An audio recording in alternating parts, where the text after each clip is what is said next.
All right, what's up, guys? Welcome, Hello, everyone. Hello. It's Wednesday. It's time for some live trading. How's it going, Alex, Victor? Hello. How are you guys doing today? Doing really well. Even more happy because GJ is shot up in a ridiculous move. Ooh, I just missed a nice trade on EURUSD. So, guys, today we're gonna do some live trading. Sent Alex a message this morning saying we're gonna do some live trading and he can join if he wants to make some money.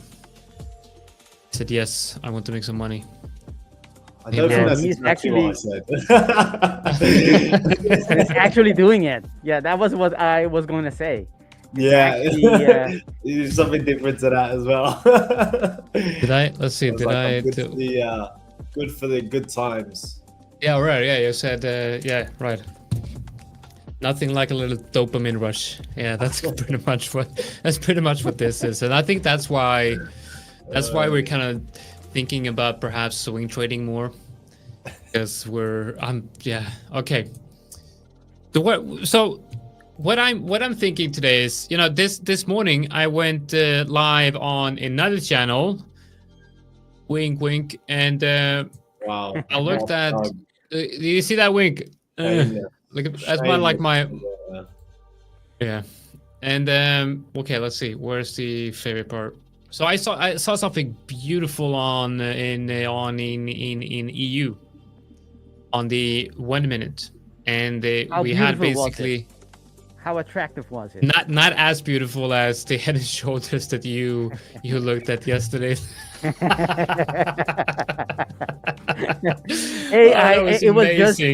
It was just an expression of how attractive I found it. It wasn't meant to be anything else. Yeah. Yeah. Oh wow. Okay. So we had on EU. Alex has no idea what we're talking about, but we need to make a clip out of that. So this was the downtrend on EU, right? And then here we have like a beautiful break of structure here, and I managed to get in on this move right here, and this is such a beautiful example of a break of structure.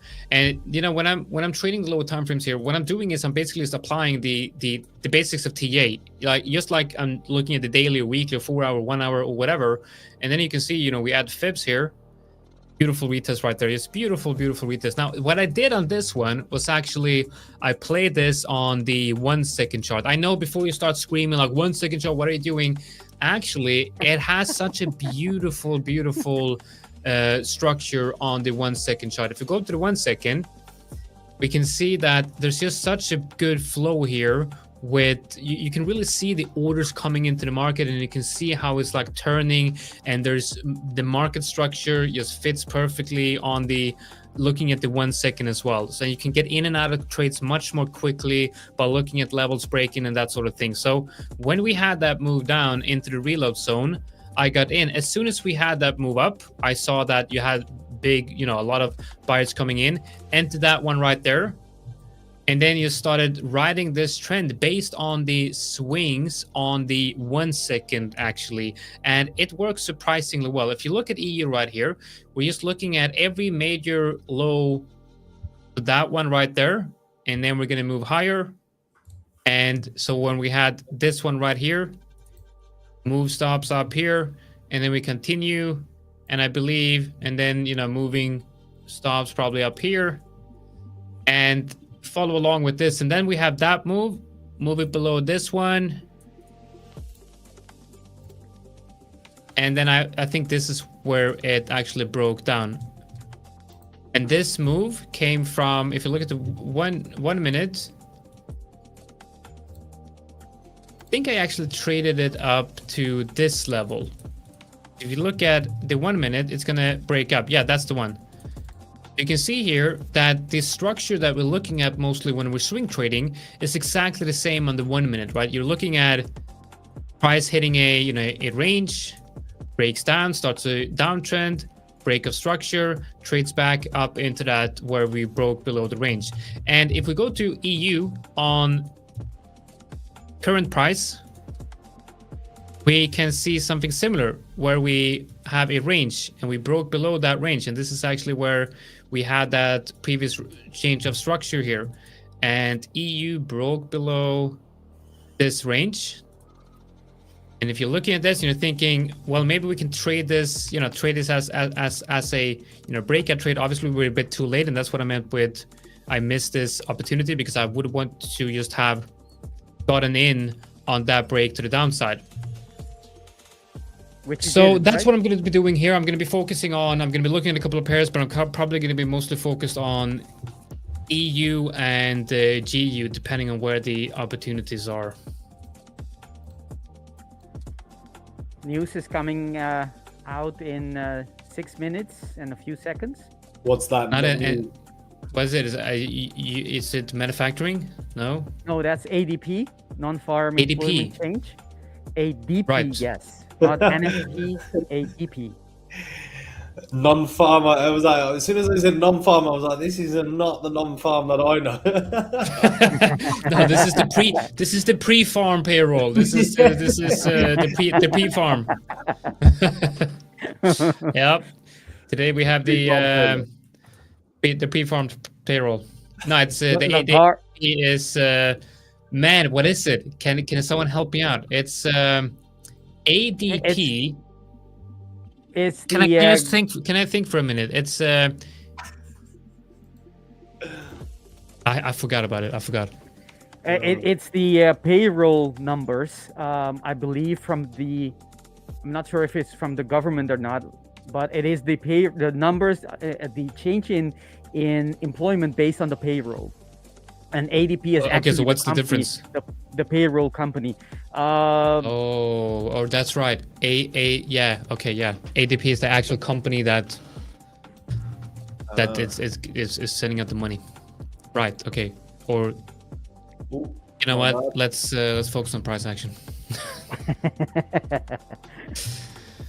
But the ADP number is a good estimate of what we might see in the NFP number. So if the ADP number comes in much higher than expected, we might actually expect a much higher than expected or a higher than expected NFP number as well. So it's good to look at that. This is a good question. When trading on 1 minute, how big are your positions? So today I'm going to be risking $50 per position, which is kind of like 0.06% of my account or stuff like that. On the 160K account, obviously that's nothing. But I'm not willing to go in trading like this today. Haven't been doing it for a while. I'm not willing to go in with, $100 or $200 or something like that. 1% would be $1,600. Which is, I'm not willing to risk $1,600 on trading like this. Yeah, not only that, it's also per trade. So it may sound like a little, on my account as well.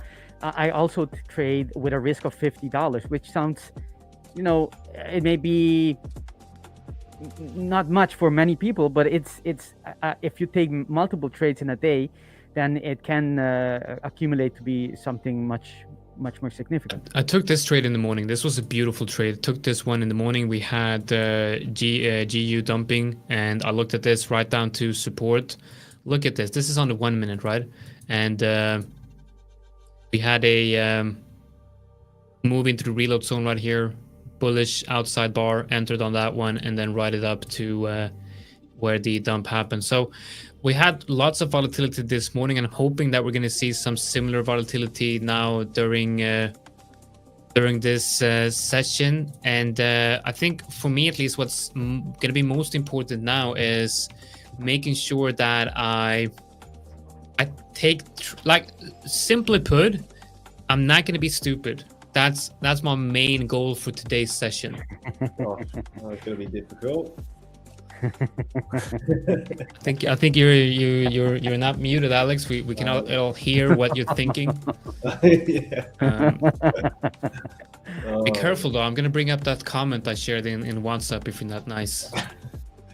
Well, there's this trade that I'm in right now, and it is so close. It is literally so close to hitting my take profit, which is literally right there. This isn't a different account. I'm not going to bring that account up here, but I'll tell you the reasons why I wanted to get into the trade. Is it because it's just way too small? Can you not see it? Or is it just way too... Never mind. Go ahead. Just play nice, guys. Play nice. The £2 today was one of the strongest, and obviously yen has been one of the weakest pairs. So all I was looking for was on the 5 minute, just taking a trade within that trend. At the moment, where I'm long is, wow, what is that Fibonacci? This is a new computer, so I've lost all my I like that yellow and white background. That is super perfect on the eyes. Super clean, super nice. Yeah. Do you even see what it says? Oh, that's Not better. really. But then, so I got into, where is my position? I got in a little bit late. I got into the position here. Pretty heavy lot size. So 10 lots, which was a little bit of a miscalculation, but because it was pushing higher, I let it go. And now you can see it's literally just 12 points before my take profit. But these EMAs have been stunning to trade from on the lower time frames, on the 5 minutes, especially on GJ. So it's just been literally just following that trend of the 21 EMA all the way up. The moment we're coming to the 1 hour 200 EMA, that is where my take profit is. So we'll see what happens. The other trades that I've been in is gold, but gold has literally been chopping me up for the last week. The reason it's been chopping me up sorry guys, we have ADP out in 30 seconds. Can we have the graph of somebody put a chart on that's a little dollar bit and afterwards or while we have that, you can continue, Alex.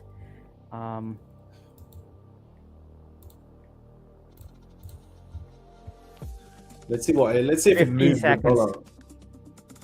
Wow, he went from my chart 1 minute here on. I got can't even see. Where's your dark chart? We got EURUSD here. We got gold in the bottom left. We got Bitcoin in the bottom right, and we got the S&P 500 up in the right corner. Let's see if I can. The news is out or supposed. Yeah, there it is. That's the movement. It's out. Okay, we're getting a. So what's the? Let's see. What's the? I don't have any. It's moving pound yen as well. I'm not getting any numbers out. What do we know? Do we know what the actual number is? We don't have any numbers out, do we?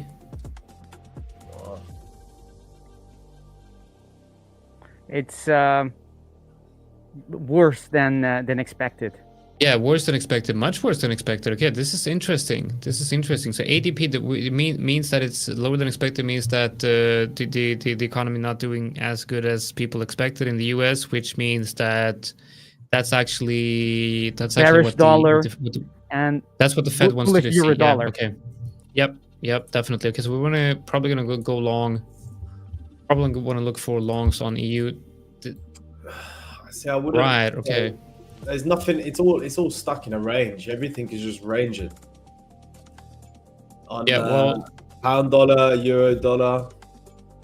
Yeah, but it's just we've just been live for 15 minutes. We'll see if we have any structures forming. In general at the moment. Well, yeah, but if you looking at the lower time frames, we do have. I mean, on EU, we do have a solid level right here. A rejection at this level could mean a short. Don't need to get upset. It's fine. There's going to be trade. We're going to find trade. So we got USD CAD in the range. I mean, it's quite easy to scalp ranges like this as well, especially when you have a oscillator indicator on here. You can just put got the range lows and the range highs and the range EQ, and whenever you hit the range lows to range highs with this stochastic RSI giving you a signal, then that is statistically very, very good trade. So I'll see if I can either take a range trade here on USD CAD, perhaps a rejection on EURUSD here. Let's see. I think, yeah, that's probably the reaction I want to see. This is a 5-minute chart right here. Obviously, I'm a bit too late on this one. I would love to have gotten in on that move to downside. Whereas I think this is my biggest problem, is actually being able to calculate all the position sizes and everything before the move happens. So I can't look at that. That's the move I was looking for, right? So I think the next area below is see if we have a reaction to that level. If we do have a bullish reaction to this level and then a reclaim of this level, I'll be looking for long. I probably have to open up more screens here. Actually monitor them all.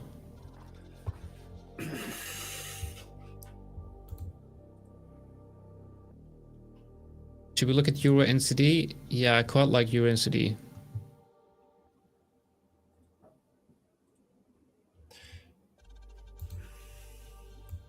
EURNZD, you were saying?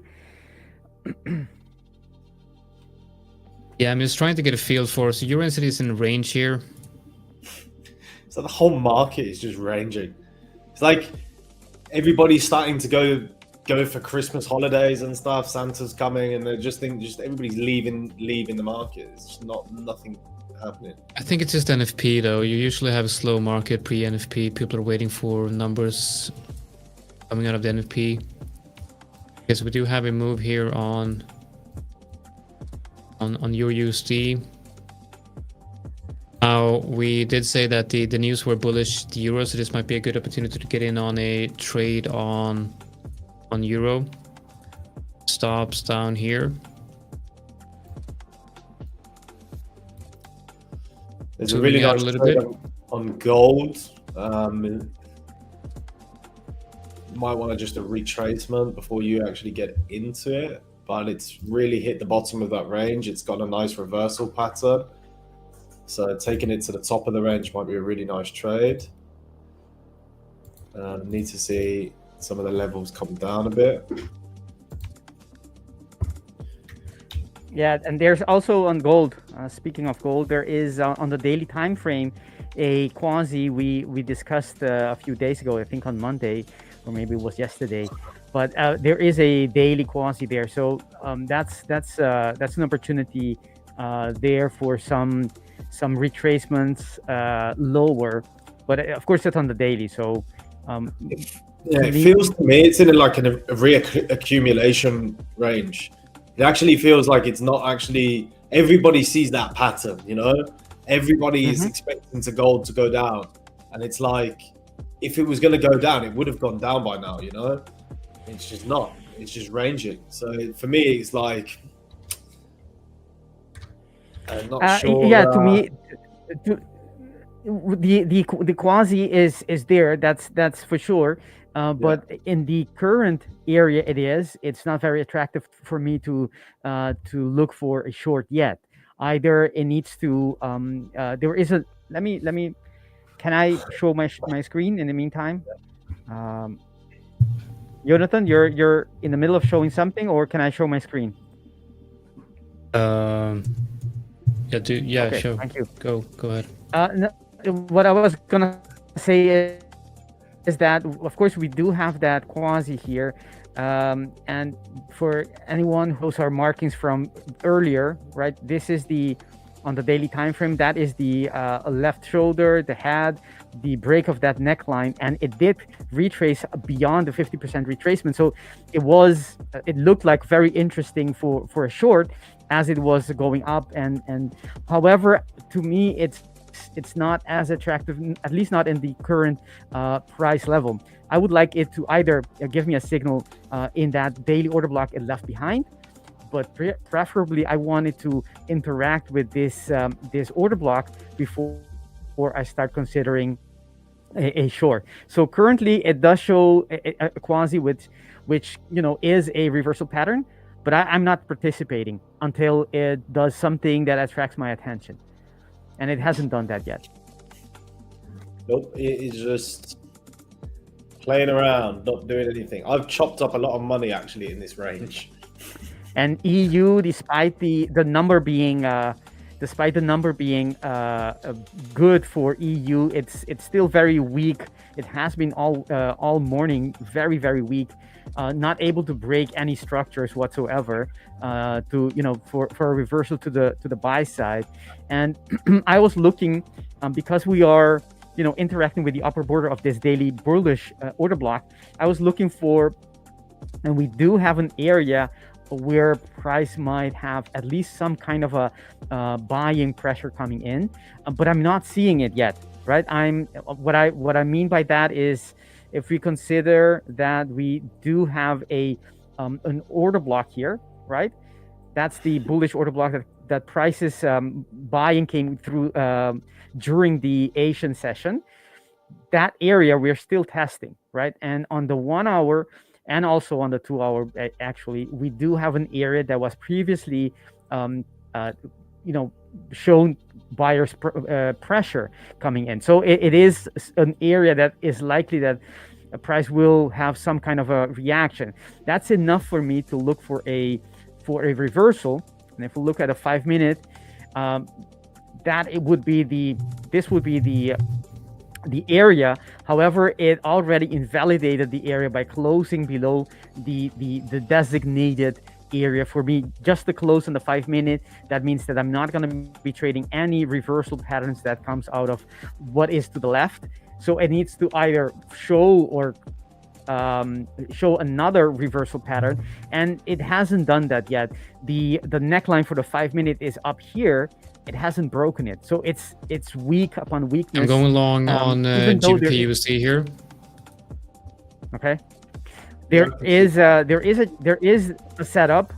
So I'm still looking for that possible reversal, even if it's just a pop. I think it's worth taking. I just pulled my screen up. Sorry for. Yeah, go ahead. Go ahead. I got the entry right here.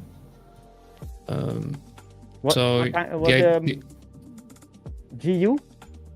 Yeah, GU. So this is on the 5 second chart, and what we see here, we have obviously that move down, and this was the news move, right? And then we came up, reclaimed that level again. We probably it's very choppy here, but we'll see. I'll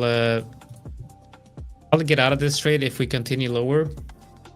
Yeah, I'm gonna get stopped out of that one. Let's see if I can get out at a profit if we have a bounce here. Man, the spreads on 5ers is amazing. It's 0 on GU. Okay, I'm out of that one. Kind of wish I didn't share my screen there. Go ahead, Victor. It's so, mate. It happens. I mean, happens all the time. You gotta take a loss. Yep. Yeah. It's part of the game. We all take losses.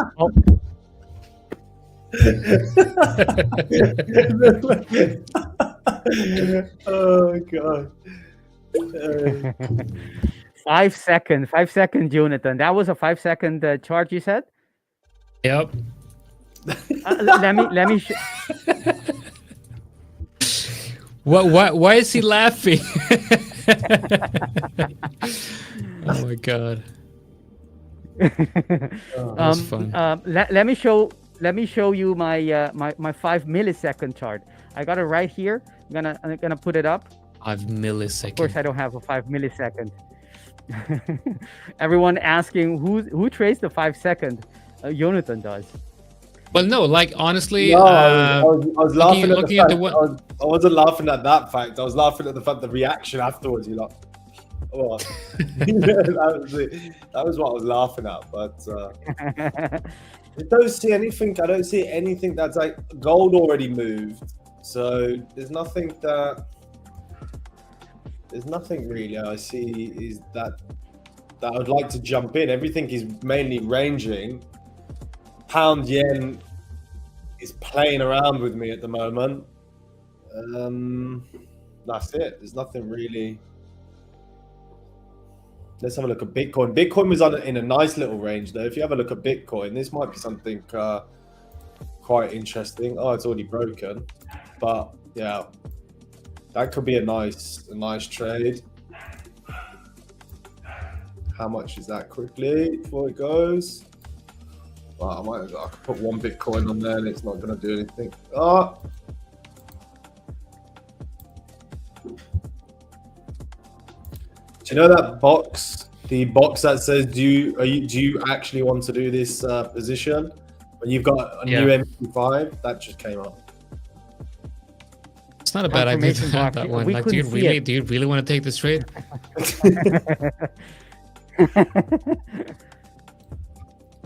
But that's a trade that I can happily take. What's it looking on the 4 hour? Yeah, we can more than likely see it come down to take those wicks.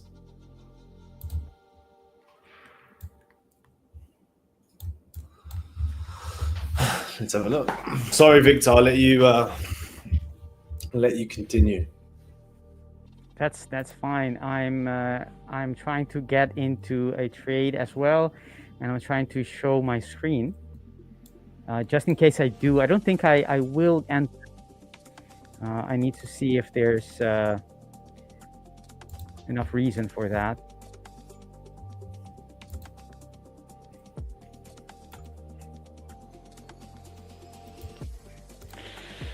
All right, so as I was saying, no, there is an area on EU. We are at the bottom of that. Actually, we are below the order block that I'm trying to catch a reversal from.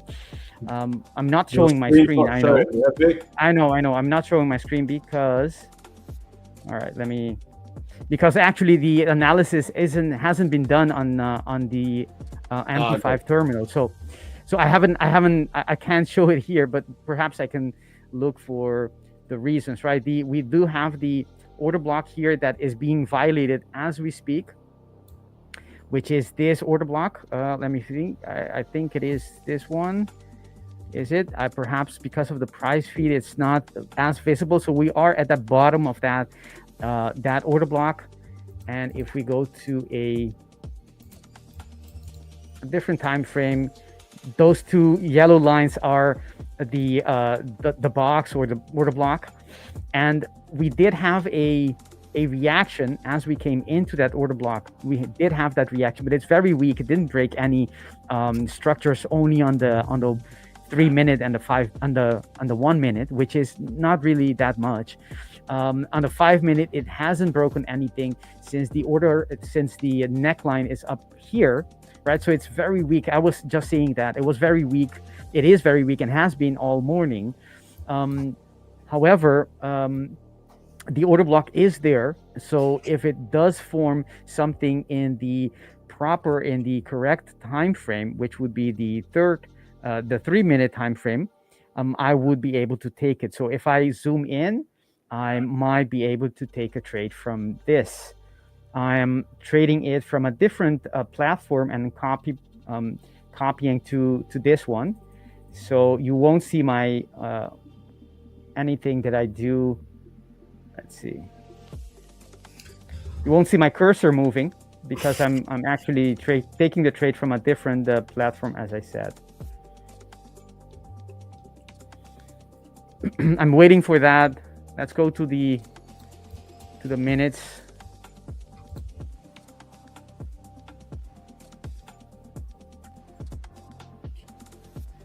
Bitcoin comes back up and retouches the EMA. I'm happy to get into another Bitcoin, another unit short. Christine Lagarde is speaking, started speaking, or is planned to be started a speech just now.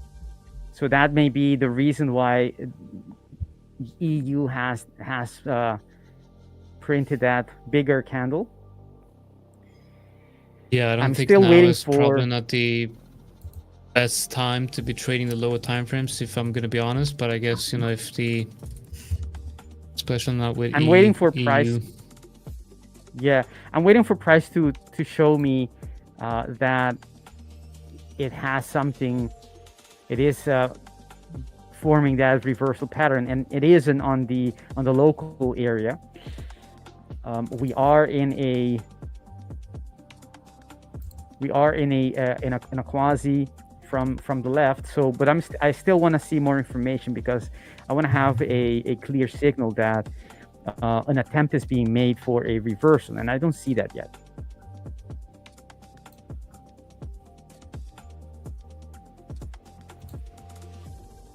Yeah, I'm gonna add to this here. No, okay. Doesn't matter. It didn't come into this area, and it just hit the 21 EMA. Maybe it will come back up, but I think it's gone. It's gone away from. I still see weakness. Even with that change, that bigger candle that is still promising. Price is holding up a little bit, but it needs to show either from these candles that it wants to make a reversal or break some structures, which it honestly it hasn't yet. It's just making lower lows and lower highs. So I'm still waiting, and if it doesn't show me, then I'm not doing anything. I'm not gonna trade because I want to, but because the market needs to give me that cue that there's a shift in the order flow, which I don't see yet. Yeah. Gold. Wow, that is such a missed trade, to be honest. Went straight to the top of the range. Well, actually, it's even got further to go, to be honest. It's still got further to go. But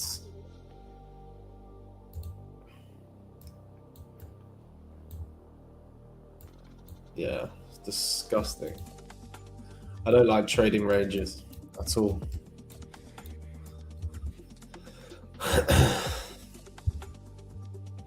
I'm trying to get into a long on EURUSD, but I'm not getting any confirmation here. It seems to be going lower.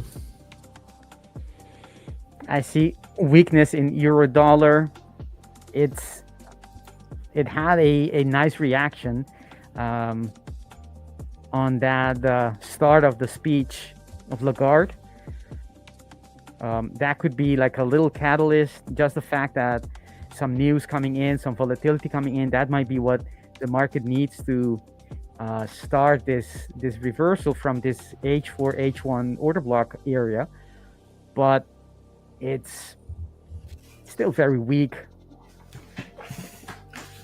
It hasn't broken any. There is no reversal pattern, at least not locally. There is a quasi on the 3-minute, but I'm not buying it, just not yet. This area will be a really nice area. Put an order in already.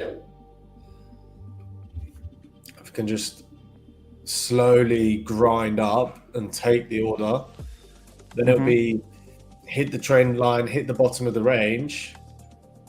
I think that's an okay trade. That's not a bad trade at all. It's just everything else. Everything is pretty much, ranging. There's nothing really other than the positions on pound on yen, but even that's coming down a little bit now. Just what about USD JPY? If we look at USD JPY in 5 minutes, we see a very clear trend, and then potentially that trend, that move is potentially reaching a top here. Might look at a reversal of that move, I'm thinking.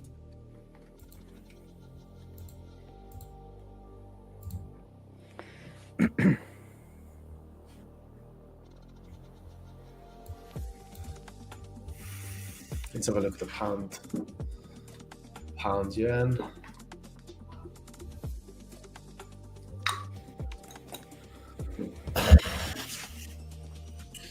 So, how's everyone doing?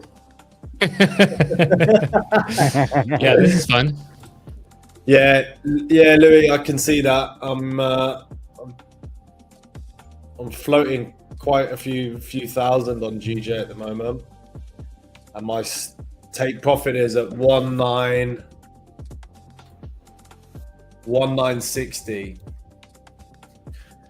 So let's hope I don't just go and give it all back, to be honest.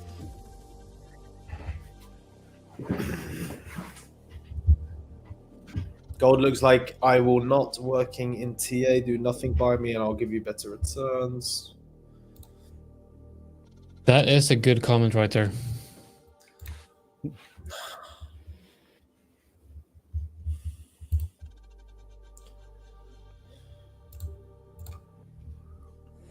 I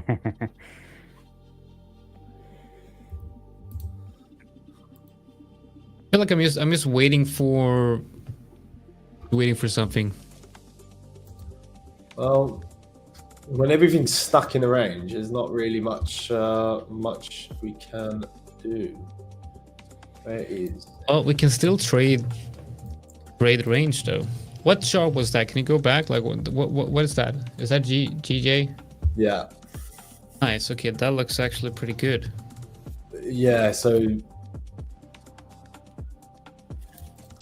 there's my entry, and that was my take profit. It looks like the local trend might be. It's the same with USDJPY. It kind of looks like it's putting in a local top. Oh, great.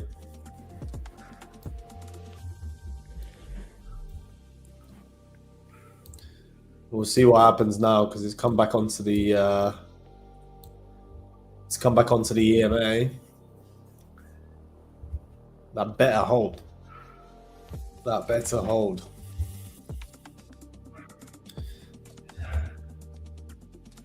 That's on the GJ, right? That's GJ. It's probably worth me actually trailing my stops probably to there. But I still think it's gonna. There's no reason for it not to break and even aim for these highs. There's no reason why it won't do that. EU seems to has a chance in about 5 minutes to start building something bullish here. It certainly is trying. Oh, you got all of this demand. I see EU on the 1 minute chart trying to pique some buyers' interest. But let's see how the 50-minute closes in 5 minutes in a few seconds. If that could be the beginning of something. EU, I mean. Yeah. Yeah, and I'm looking to take a long on. You could scout that for 300 easy going to the 200 EMA. GJ, you mean, or EU? No, EU to the 200 EMA. It's been so weak all day. It's likely, the path of these resistance is to just continue lower. That's my stop there. But there is that chance of a little pop, and that could be the start of a bigger move, because the bigger time frames are indicating that this is a good area for buyers to push price higher.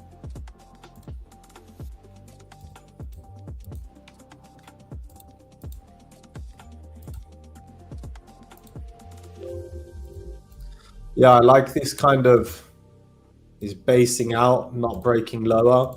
These turning into wicks, price starting to push up, especially if it's in a range. If it's in a range, you're just gonna trade it within the range and see what happens. And that little push, that's a nice $300 there. Oh, wow, that would have been a nice $300. Nah, I've got to get out of that position. Let's see. Oof. We got news probably something. Yeah, that's the speech. Probably, is it? Yeah. Bloody hope not. I didn't even know that was coming out. Whoa. Volatile, man. Victor, you should have warned me about that bloody speech. We've been talking about it. Lagarde speaking. Yeah? Yo. No, that was a silly loss. That was a silly loss. Yeah. So I'm currently looking at. Somebody's gonna have to bring up that. That is hilarious. That is hilarious. What a way to lose a trade. I want to bring up EURUSD right here. So if we see EURNZD, we have a move to the downside here, hitting a support area around this level, also hitting the 50% fib of that up move. If you look at the 1 minute, we see that we had a very solid range forming up in this region, and then a very strong move to the downside. Now, if we look at this move, it's sort of like a low time frame. If you go even lower than 1 minute, you're going to see that it's like a low time frame range here. We're hitting the 50% fib, and I'm hoping that we'll get this accumulation break above here. I will go long on that breakout with a TP up here, and then the stop loss is going to be wherever the lows are. But obviously it's quite volatile right now. Now we have, I mean, this is what was that on? That's EURNZD. Yeah, this is EURNZD. So we're moving lower into the reload zone, and I'm just trying to look for a bottom here. Basically, is waiting for some confirmation of a possible bottom. Could be here, could be wherever. If you can see a nice reversal pattern, that might be a good place to get long. Yeah. I don't want to be too early though.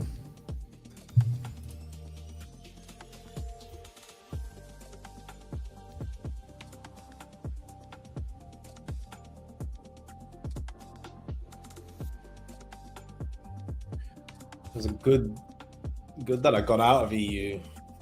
Does anyone know what this means? No. No. Okay. Let's check. Okay, guys, check your altcoins. It doesn't look good. Check your altcoins. Looking pretty good. My fill position is doing pretty well. Oof. Only you could buy a scam coin that nobody buys, and it's. Yeah, you know what's fun about this? Like, this is looking like such a good range, and then you switch to the weekly and you zoom out. Oh wow! Oh my god! My AVEX position is doing quite well as well. So what is Link? Wow, Link doing good. Really shot up. What else? Really OP. This one's pretty good, right? The breakout of that accumulation. I like that. Do you have chrono there?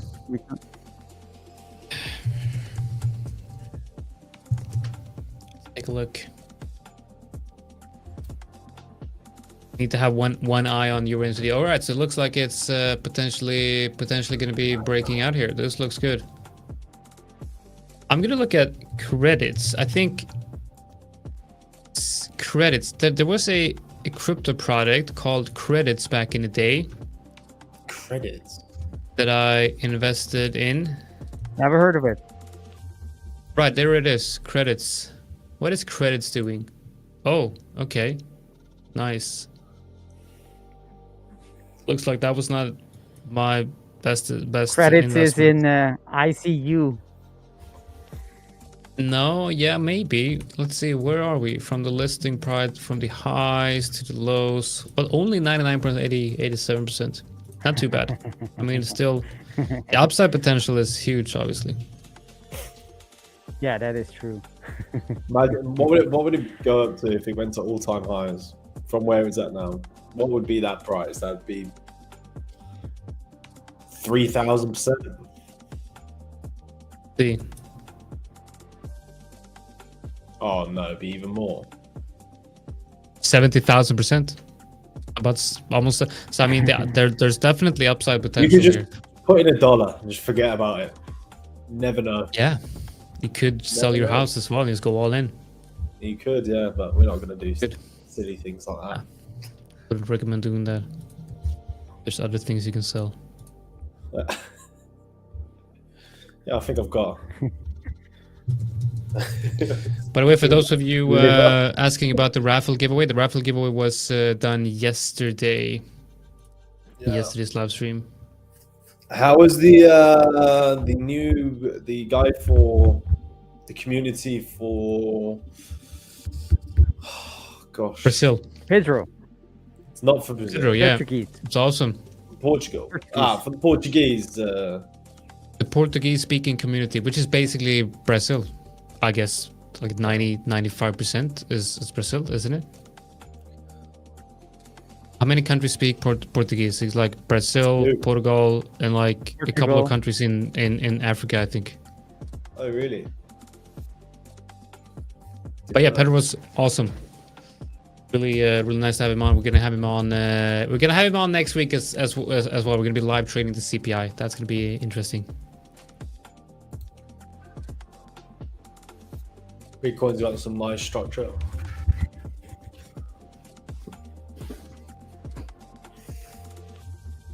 Oh, look at this. Pedro is watching. What's up? Okay, so now we start. That wasn't. It wasn't an interview. Go ahead.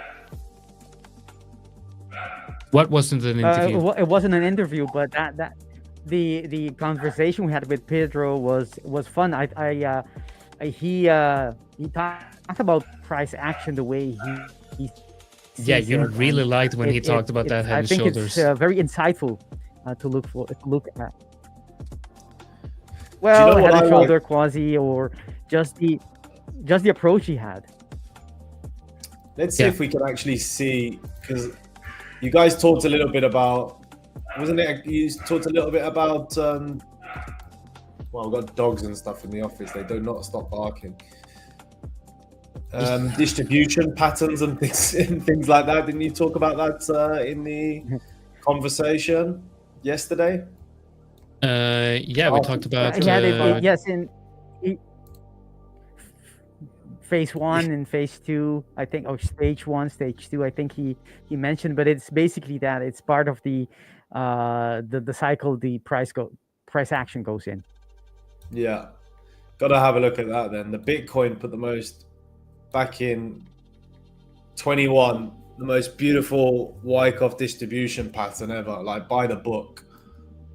I always look back at this to see, because I remember back in these areas how euphoric I was. It was absolutely crazy, and that was just, now I actually know what the pattern is. That was just like a, the C pattern or the C phase within that distribution pattern right there, and it was absolutely crazy. Jonathan, you must have remembered this part as well, no? Yeah, because I've already exited the whole market. That the first top is when I sold everything. So at that breakout, I remember kind of panicking. People, calling me saying like, "Oh, you sold everything," and then the funny thing is, I got a much better exit than people entering on that breakout. So yeah, I did exit when we had a daily candle opening and closing below the daily 50 EMA, which is like, and then obviously it found the bottom, and then it continued moving higher, which was a bit of a panic, because I thought that I entered too early, which obviously didn't, but that was quite difficult to deal with because I was seeing, Bitcoin breaking out into new highs and continuing on that super cycle. But yeah, I do remember that. It's like it is such like a textbook pattern, and I don't think people actually. I think the people actually that were in crypto and that were veteran traders looked at this and was like, all of the divergence, they would be like, wow, Bitcoin's coming down. I'm going to unload my positions as well. But I remember I was still like newish in trading. I still was up here, and I was like, people were saying 100K and stuff, and the same here as well. They were all thinking it was going to be 100K. But if you whack on a MACD on here, you would understand exactly why you wouldn't actually think that. I was definitely one of those asking for 100K, and that's one of the reasons why I sold at 100. Well, at like 95 or whatever we were trading at, because 100K have been my target for a very long time, and I can't really sit around to see price go to like 90 and then reverse without me selling. I tell you what, MT5 is It's great, isn't it? It's just, you know, it's the gift that keeps giving, honestly. Yeah. I've never known. It's like Windows 98 still. It's like, why am I tracking? 95. Yeah, or what? No, is it 95? See, I don't even remember because I was so young. You know what? I give up. I don't even want to show the pattern anymore. It's killed it. It's not. Okay, so I'm about to go long on EURUSD. We are getting a move higher here. We are seeing a potential reversal pattern being put in. So I'm taking a small position here. Might be a little bit too early. I don't know, but I do like what I'm seeing here. We can switch over to my. Can I switch over to my screen quickly? Please do. I don't know what's happened to my chart. Okay, so what I did here on EURNZD was just waiting and waiting and waiting, seeing if we could get any type of break of structure, and then we broke above this level.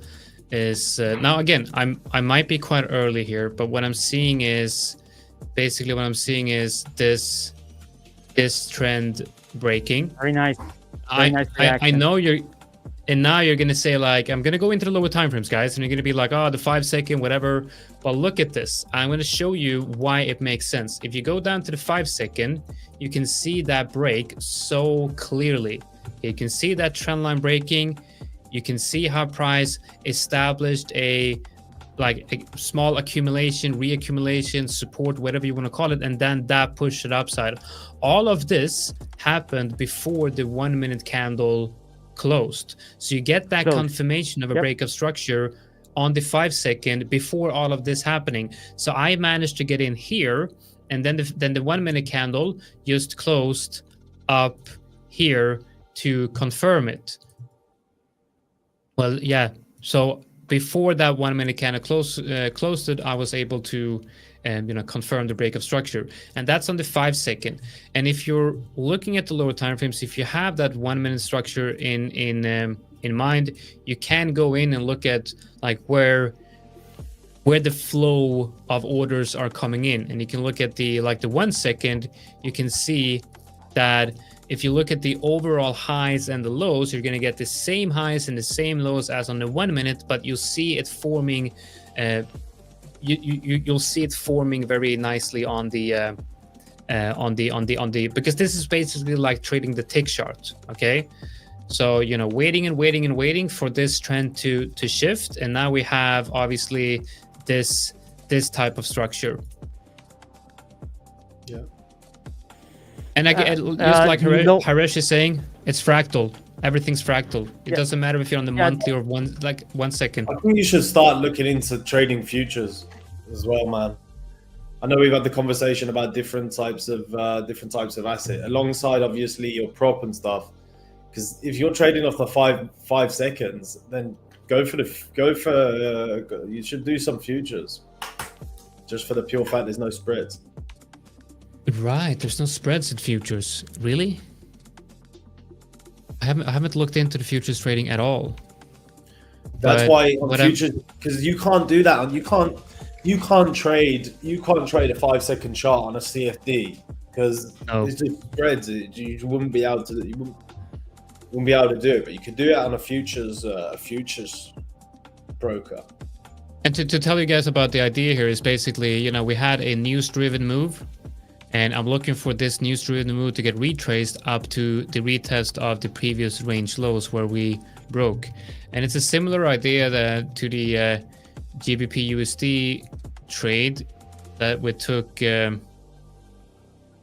believe we looked at GBPUSD. I took a trade on this morning, and it was the same thing, right? Where you have a level breaking here, news-driven move, broke that level right here. Looking at the lower time frames, waiting for a confirmation of a bottom, seeing that double bottom, entered right here, or moved back up to the previous, the breakdown area.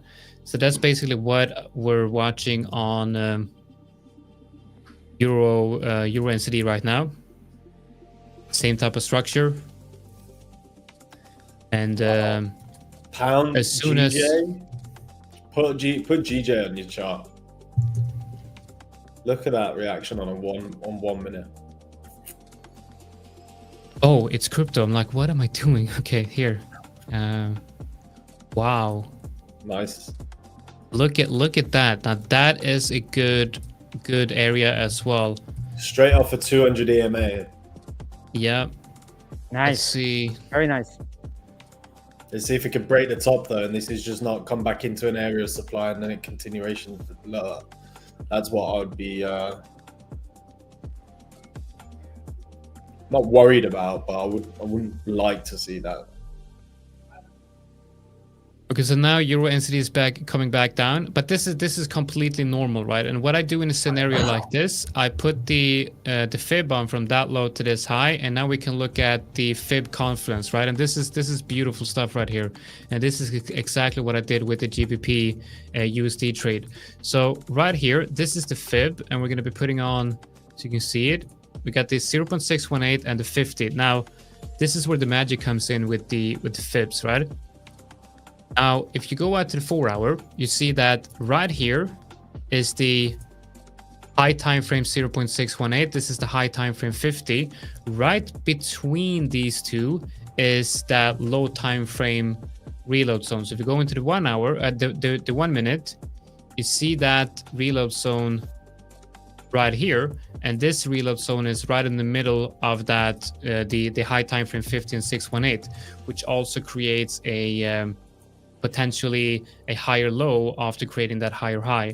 Now there is a big possibility, of course, that this is the high of that move, because if you draw this level to the left, you'll see that you have basically a solid resistance.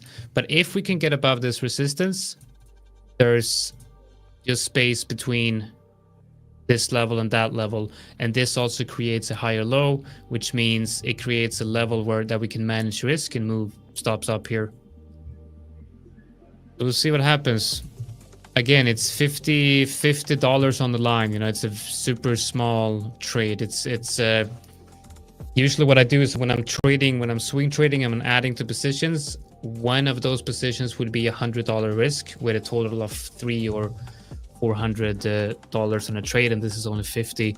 So having, you know, risking small amount compared to what I usually do is, it's easier to just take a step back. If you get stopped out, it's nothing, you know. And I think that's important when you're scalping. Yeah, the money on the line shouldn't be a reason for you to act. Okay, but aren't we at high time frame resistance on EURNZD? I haven't looked at the high time frame resistance. I'm just focusing on the lower time frames here for this one. But we can look at that. Let's look at the weekly. I mean, on the weekly, have a weekly level here. I guess on the weekly, this is range EQ. Going to the daily.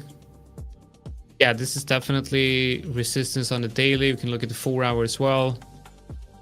But the thing is, you can still be trading within this area before getting rejected, before moving lower.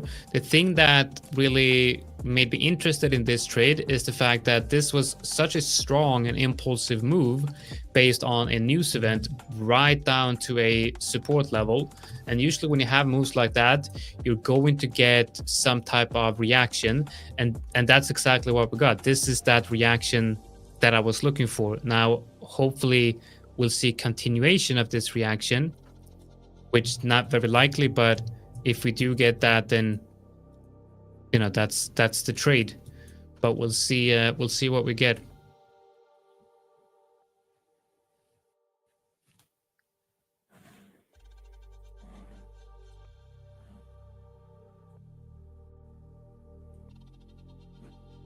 Yeah, EU is still very, very weak. It's not showing any signs. I think it's broke all the structures on the lower time frame. Yeah. That we had to use that H4 H1 alignment. Do you think he's trying to speak to us? It still just shows weakness after weakness. I was, but it doesn't matter. I was just saying about the Bitcoin trade. I added another bit of another unit onto this trade. But I was muted apparently. Did you mute me again? No. I didn't. You were muted like on your side.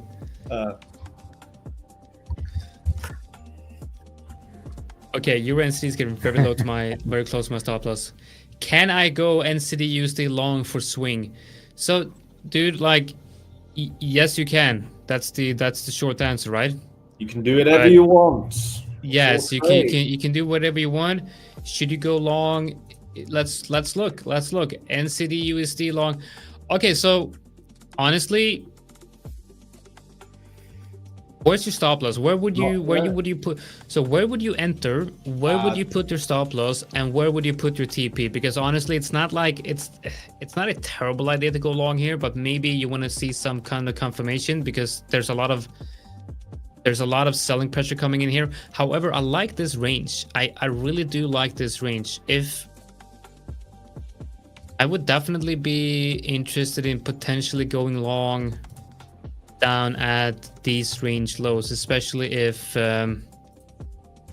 this could be one of those low time frame entries, you know, where we'll look for a reaction down here and then take profits up here. So we can go down to lower time frames. Yeah, that looks like a good level on the 1 hour. I would probably TP up here. 5 minute. Let's see. Still a downtrend.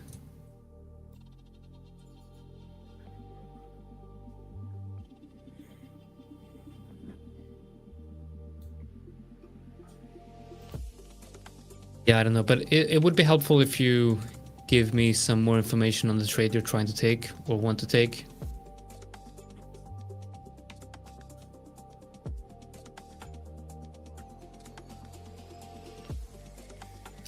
Yeah, I don't think when it was coded, it wasn't coded with Bitcoin. So you probably won't be able to use it, unfortunately. That's like that's an old school indicator that was created. That's from like 3 years ago, I think. That indicator.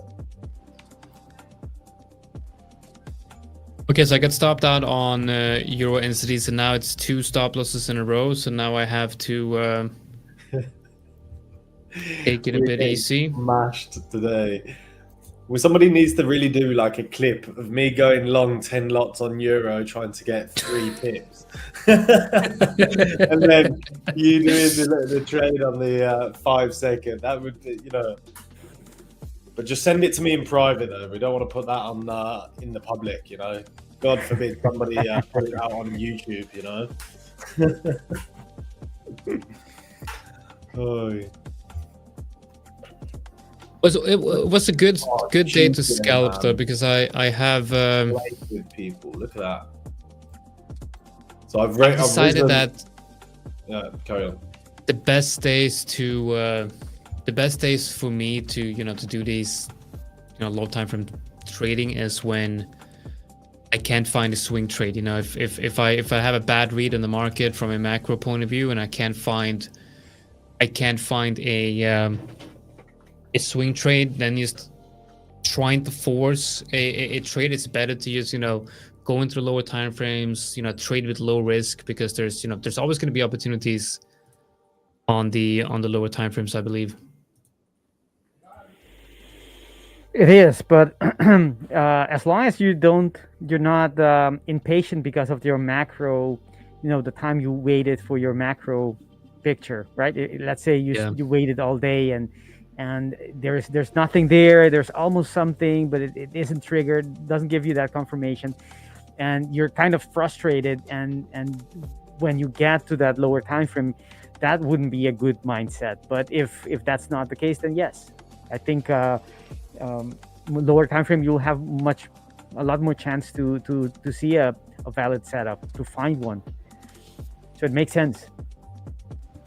Yeah, GJ is going to come back down. My stop, I actually trailed it under this low.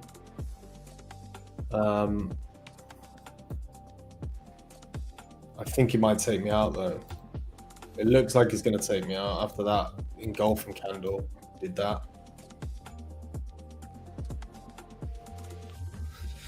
Somebody asked about the credit. The credit is from the other accounts that we did. So this account was our 100K high stakes account that we passed on the live trading rooms.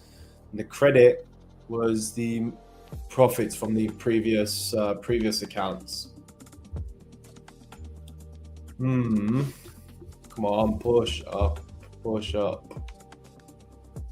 See, my Bitcoin positions are dying at the moment.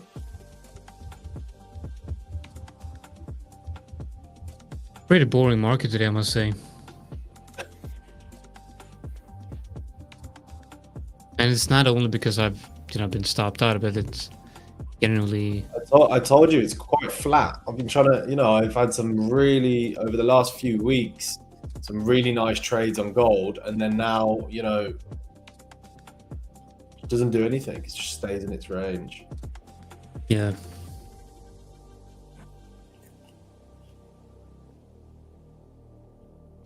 See what happens. Push up. USD yen. USD yen. Everything just looks the same on yen, if I'm honest. But that if that's the case, that means that there's probably one pair, maybe the dollar, perhaps the dollar that is moving the markets. When you have a high correlation of between the different pairs. It's usually the dollar making that difference. Same type of thing as USD. Same thing on pound yen. They look fairly similar, all of them. Okay, I'm long on USD CAD.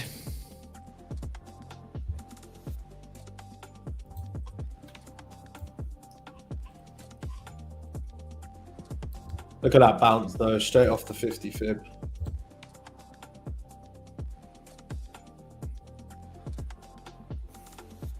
That's really nice.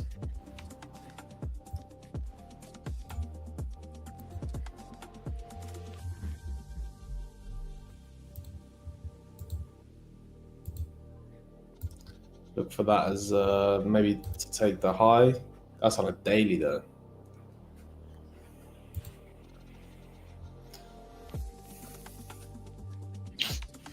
Yeah, it looks bullish.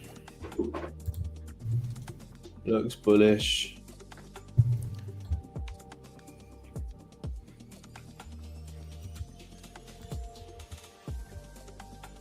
So you don't have to use caps lock. We can see everything that you're writing. But our views on NFP is we wait for the numbers. Basically, it's I don't think there's any point trying to predict what the numbers will be.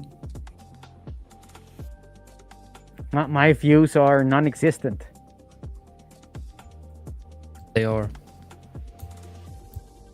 Getting yeah.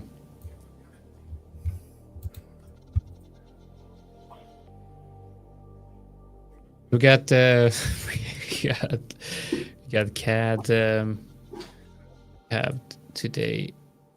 We have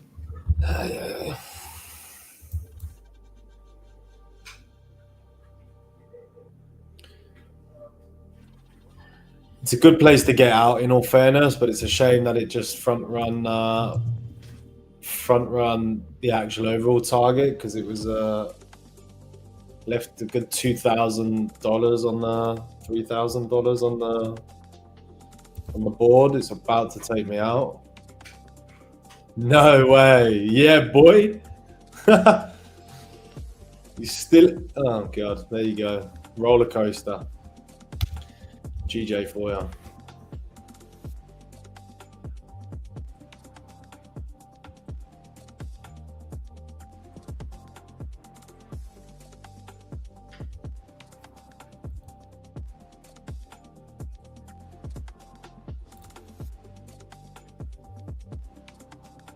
Are you guys scalpers or swingers? That's a good question.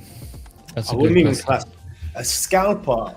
A scalper is I think people get confused what scalping really is compared to just day trade, intraday trading. Scalper is going in and out of positions within seconds, you know, and that's definitely not what we do. And I don't know many people other than maybe Sal that, you know, scalp CFD, but like properly scalp CFD. Trade intraday though. I don't like trading the way Jonatan trades, which is the swing trading on currencies. I don't know how he does it to himself. I don't know how he sleeps at night. Well, I would call. I'm definitely. He's up like 100% on the S&P, and he's like, "Yeah, I had the best sleep ever last night." I mean, what? Yeah, but that was a bit. But honestly, though, look at the S&P 500. That was pretty spot on. Where is the S&P? I can show you. This is the trade.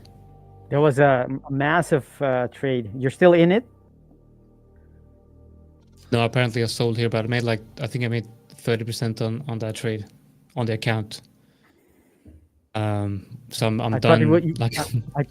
I thought you were gonna say 30 grand. No, 30% on the account. I went full margin. Everything I had went all in on this one. Got a bit stressed on this candle right here. I got a bit stressed, honestly, and I sold. But I'm done. I'm done with that account for the year. It doesn't matter how many years you've been trading. You know, we still take risky trades sometimes. Yeah, but this was like once like everything is aligned. Like this was just once a trade like this doesn't come along very often. I mean, it was so obvious that S&P 500 was going to bounce here. Like that was literally the Trump trade, right? You got the Trump trade, you had Thanksgiving, like it's a 70% chance of having a rally into Thanksgiving after election year. You had, you know, the US economy doing well. You got technology companies doing well. Nvidia is 7% of the whole S&P 500. Like it was so obvious that S&P 500 was going to bounce here. So I felt like, you know, I gotta take everything I have and just put it in the S&P 500, and I did. And you know, I had such a strong conviction on that trade. There are some cases in trading that sometimes we forget that sometimes you have to take risks if you really want to get the rewards. And I think especially in crypto, I was buying heavily when crypto back in October, you know, last year. Or was it even 2 years ago? It was so long ago. It was October 2 years ago, buying heavily. Every bit of money, probably like 80% of everything I had went into crypto. And it's a big risk, like a huge risk. But the reward is just, so sometimes you just, that's why I say day trading and things like that is good just for the bread and butter trades, the in and out trades. But really, if you really want to make some big money, I think that's only really on swing trading and position trading, like true money. Because day trading day trading on like this is too much leverage in short amounts of time. Plays with the mind a little bit too much, and you give too much money back. Where if you've got an account that you know that account is specifically for swing or specifically for position trading, you're not trading, you're not in the mindset to, it's a little bit different, and that's my opinion. I'm not my opinion. I think what it comes down to is as well, you know, the fact that I think you're definitely going to be making more money day trading lower time frames, but there's just so few people that can do it long term successfully. It's just incredibly difficult. But I mean, if you're really good at trading, you know, day trading lower time frames, and you're able to really be super focused. I mean, look at someone like Tom Hugard, right? Like he is just very, very disciplined. He's been profitable day trading for many years, and it's just very, very difficult to be on top of your mental game. That's one of the reasons why I'm not scalping, because I know that it's not for me. Like, it's trading the way I'm trading here today is just long term. It's not it makes money fast, and that's the problem.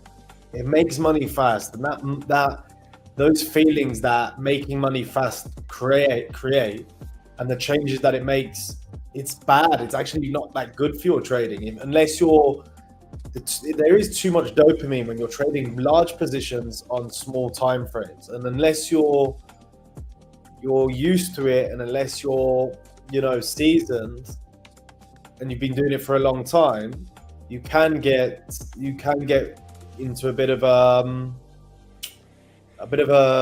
loop of blowing accounts if you're not careful. And also, it depends on what you like doing. I talked with another trader the other day, and he just loves researching macroeconomic, like news releases, and researching, central banks and things like that. And if you really love researching macroeconomics, then of course you're going to be better at trading fundamentals. And if you really like how the markets, move on a day-to-day basis, and you look at the bigger overall trend, then that is what you want to be doing. But then if you really like the lower time frames and like that's something that you really click with, that then that's what you're going to be good at doing.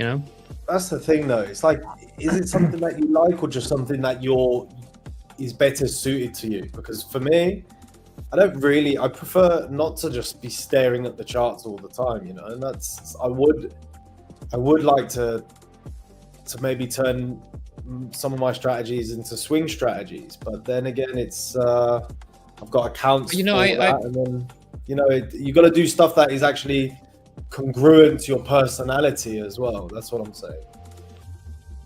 I think you're right, but coming back to what you said before, Alex, about making money fast, of course, fast is relative, right? What is fast for you isn't fast for me, but regardless of that, we should, I think, at least that's my opinion, we should be trading the same way, regardless of if we're managing a large sum of money, or just, even a prop firm account in comparison to your private money. You should be trading the same way, regardless of what the P&L says, what the balance says. And the only way to do that is to having good risk management, a good process. Correct. If you have good management, you have good process, it doesn't matter what the balance is. Correct. Right? It shouldn't matter. Of course, it will be harder for you not to look at the money going up and down. And I don't agree that swing traders earn more. Of course, they have less trades and their positions are larger. But I think as a day trader, you can make, I don't know, more. It doesn't matter if it's more or less, but I don't think you're going to be making less necessarily, as long as you have a repeatable edge. Go ahead.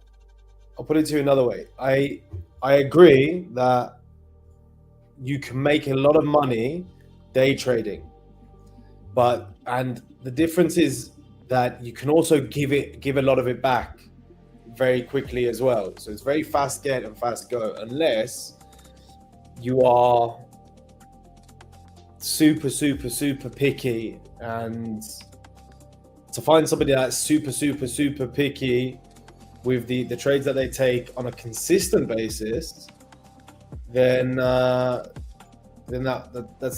different. But when it comes to somebody that is a swing trading personality, let me put it that way, a swing trading personality that is extremely patient, they get into trades that could last a week, 2 weeks, even maybe a little bit longer.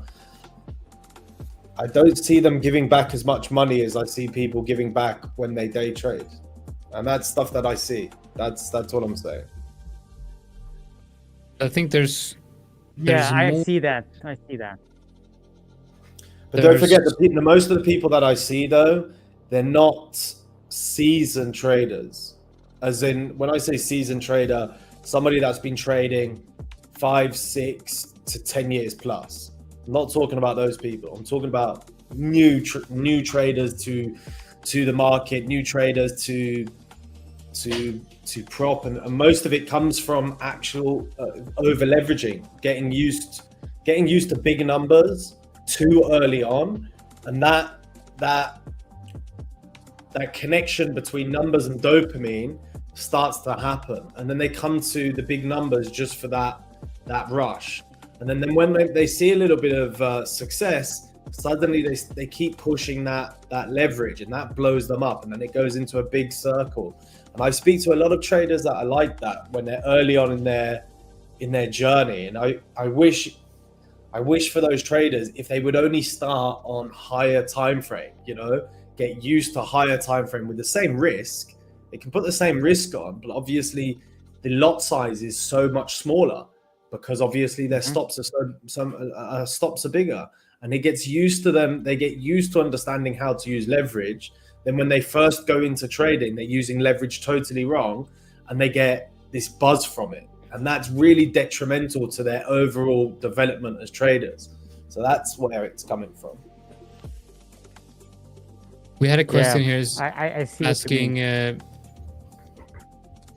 if I do like trading, if I trade like this once a week to take. I think what I'm doing is when I feel like trading this way, I trade like this way.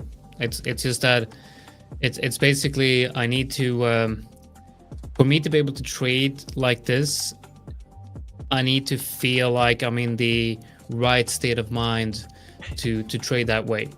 Because I know that going into the market on the 1 minute, I'm going to be taking probably in a 2-hour session like this one, I'm probably going to be taking as many trades today as I might be taking in a week. And if they're all going to be hitting stop loss, let's say I take 3 or 4 trades, they all hit stop loss. That's like having 4 losses in a week combined in 2 hours. So I need to be strong mentally. I need to prepare mentally for losing many trades in a row, and I mean that would be detrimental to have 4 swing trades hitting stop loss in a matter of 2 hours. So you need to kind of switch focus and switch mentality basically, and get ready to kind of get beaten up by the market basically. And if you're not ready to lose trades, many trades in a row, then I wouldn't go into the market trading like this. If I wake up and I feel like I'm not feeling I'm not feeling on top of my game today, then I'm absolutely not going to be scalping. I think that like the mental state of mind I'm in is going to decide how I'm trading. And then of course also it's of course the market conditions as well. If I'm in a couple of swing trades, and if I have positions that I'm getting ready to enter as swing trades, then I'm obviously not going to be scalping. I'm going to be waiting for confirmation. But right now, I'm not going to be taking any swing trades until we have NFP. So probably next week, I'm going to be potentially positioning myself for December based on what the NFP numbers are saying. It's kind of like adapting, I guess, to what's going on. But that takes how did you learn that, Jonatan? It's by knowing that, by looking back in your journaling, that certain days you're better able to handle the losses, or how did you come about to have that insight? I think it's a lot has to do with journaling, asking myself questions like kind of like writing about how, if a stop loss gets hit, how does that feel? Having a string of losers, how basically is writing about my emotions in a journal will help you notice which state of mind will work better in different scenarios. So I know, for example, if I'm going into the market with low confidence, then that's obviously not going to help me hold on to good trades. I'm going to be exiting trades too early and things like that. So knowing knowing when not to trade, this is something I talk about quite a lot. Knowing when not to trade is quite important. And the way I know when not to trade is my my mental state of mind. If I'm tired, if I'm stressed, tired, I'm not very focused and disciplined, then I'm absolutely not going to be scalping.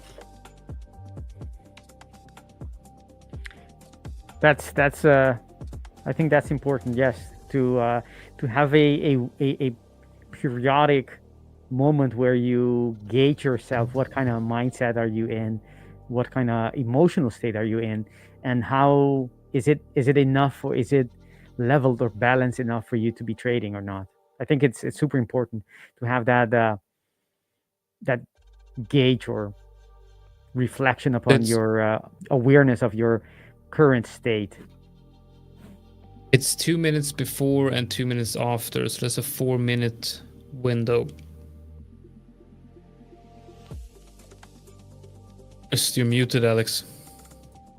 I think as well, it's like where do you start your journey from? You know, if you start to see like people, if you start learning off YouTube and you start to see traders making money on the 1 minute or the 5 minute, then naturally your journey kind of starts there. You know, it's really like where the content and where the stuff comes from. I bet you, Jonatan, when you first got into trading, you probably didn't start on the 1 minute, 5 minute, did you?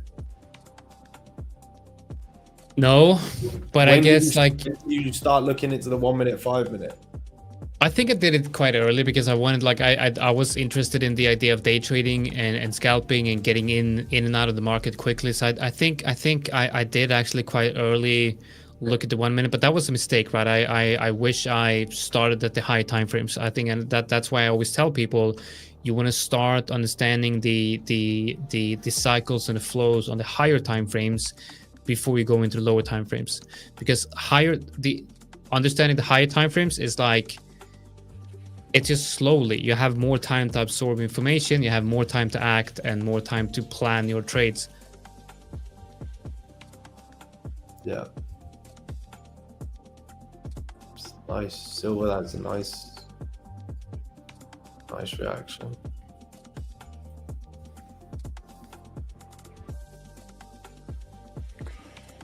In the meantime, I'm going to be showing my screen. We did have euro dollar break the alignment that I was talking about earlier, which is the H4 order block, which coincided with the upper border of that daily order block. I was expecting some kind of a push from here because of that order block on the H4 and the daily, as I said. And also you can, it's the same candles that formed those order blocks, but there were also wicks that were being printed early on today on during Asian session and so on. So but that order block, at least on the 4 hour, actually on all the time, from the 4 hour, the 2 and the 1, all of them got invalidated right there. So that idea is out of the window. These order blocks are not there anymore, at least not for me. I don't consider they're gone. But we can see how the market, even though it's not part of a quasi, it's not part of a fresh order block or anything, we can see that this blue-gray shade, that's the hourly from the left, of course, and you can see how price comes into it and has a very nice reaction out of it. So that's the reaction we typically see with order blocks like these. And the question is, I don't think it is anything. It's just a pop so far, and there's no quasi, there's no fresh order block. So I don't have a reason to be in a trade or looking for a trade right now. But that reaction is quite nice, and at least on the 1 minute, it has a very nice quasi. You could be trading this for a short TP, because of the lack of higher time frame reasons to be in this trade. I can see that on the 3 minute as well, it broke a structure, and not on the 5 minute, at least not yet. On the 5 minute, it would have to break this. This would be the neckline. So we'll have to see. Maybe it will start a new reversal after breaking the previous structure, or just this is just a healthy retracement on its way further down. So kind of weird, right? The news and that's the reason I don't want to have an opinion on the news or trade whatever the number is, right? The number was worse than expected. The numbers, the job numbers, which should be good for euro, but that's not what we saw. So that disconnect between what the number actually come out to be and what the market does is, I think to me at least, there's too much variability in it. It doesn't help me very. So I don't think my edge is there, and I don't use it in my trade plan. Doesn't mean to say that you can't, or if you're good at it, of course it's an edge, but I don't have that edge, so it shouldn't be a part of my trade plan. What an exit out of BTC though. Oh gosh, definitely happy about that exit. Price didn't look like it was breaking, so it made these lows, didn't break underneath. This is like a typical reversal pattern as well. Break top of this range, top of this consolidation, retest on the level, found support at the EMAs, and now look at it. It's like we have a question here, and so he's able to catch a move on the 1 minute, which gives him a huge R of 50. Sometimes of daily pullback, my profit goes from 9 to 3.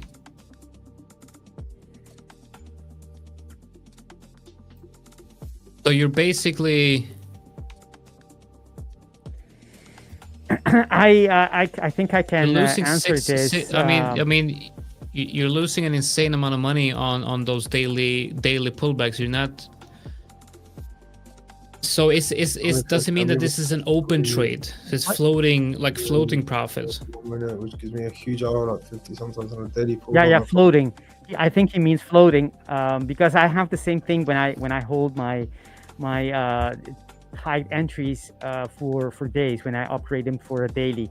This is something you need to watch out on the high stake account, because at midnight it will take the equity into consideration, and that it will reset to the equity, right? And if it does that, that means that the higher equity that you have at the end of the day, if during the next day or you have a bigger than your daily drawdown allowance, even if you're still in profit, you may be exceeding that number. So high stakes is maybe not the best program for swing traders if you have a position bigger than a certain number. So you need to take notice of this. Of course, you can swing trade perfectly fine with high stakes. There's no problem with that. But this exact thing that this user is mentioning is a real issue that as a trader you need to know in advance. Otherwise, you might just be lose the account because of fluctuations you have intraday, while you're still floating a lot of profit. Yeah,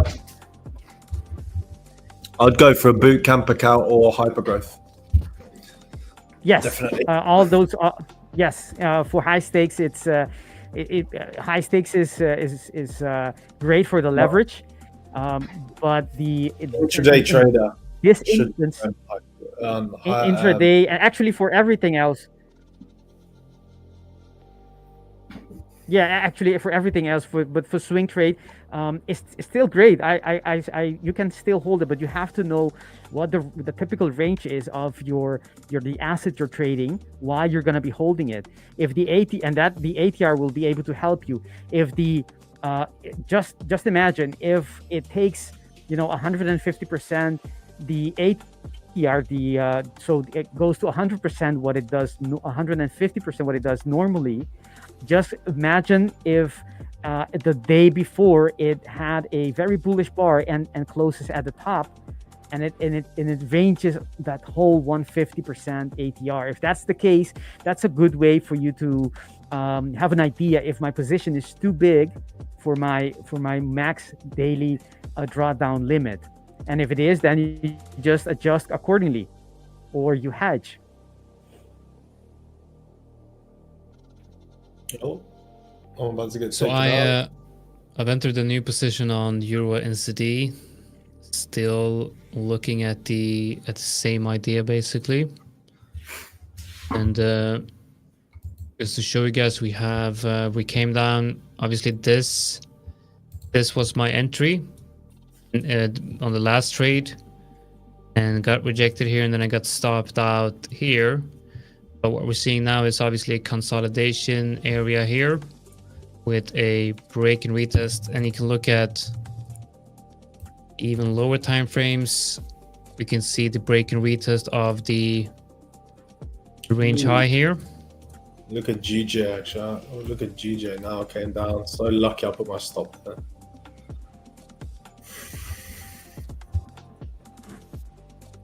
Yeah, this is also true. Some strategies will just not work for specific funded accounts. You'll either have to adjust your strategy or choose the right account for your strategy.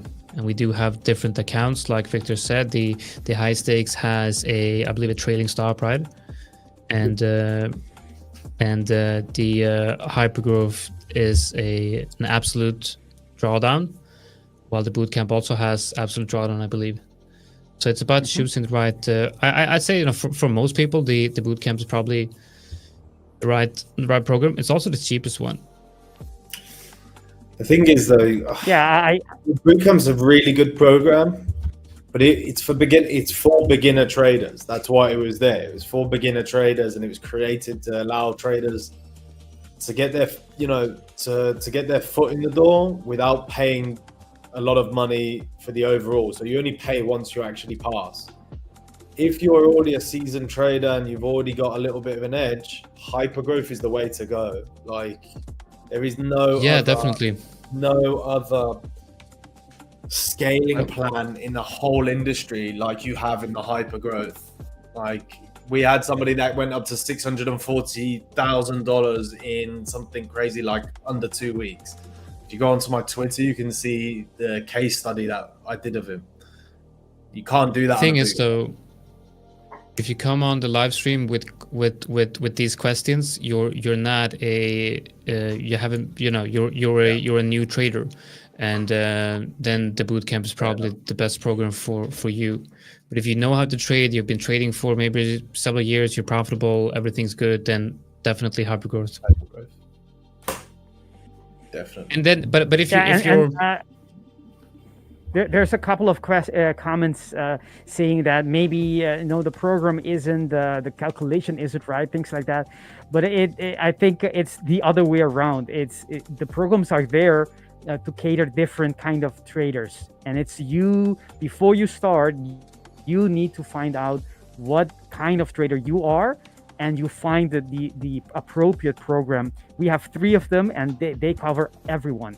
And so if you think one program is not for you, it's not the program. It's I want to say it's you, but I mean, it's the trader who needs to find which program fits best for himself.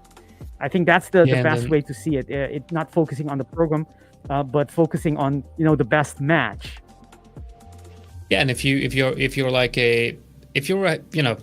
a high stakes trader, then what I mean by that is if you're the type of trader that takes trade with high conviction, and you're taking them with maybe 1% or 2% risk per trade, and you're scalping, then you kind of need a high stakes program with high leverage. You're not going to be able to take high lot scalps on the bootcamp account. Then again, if you're a beginner, you shouldn't trade that way, But if you are experienced and you have a long history of being a high stakes trader, then obviously that's the program you should go with.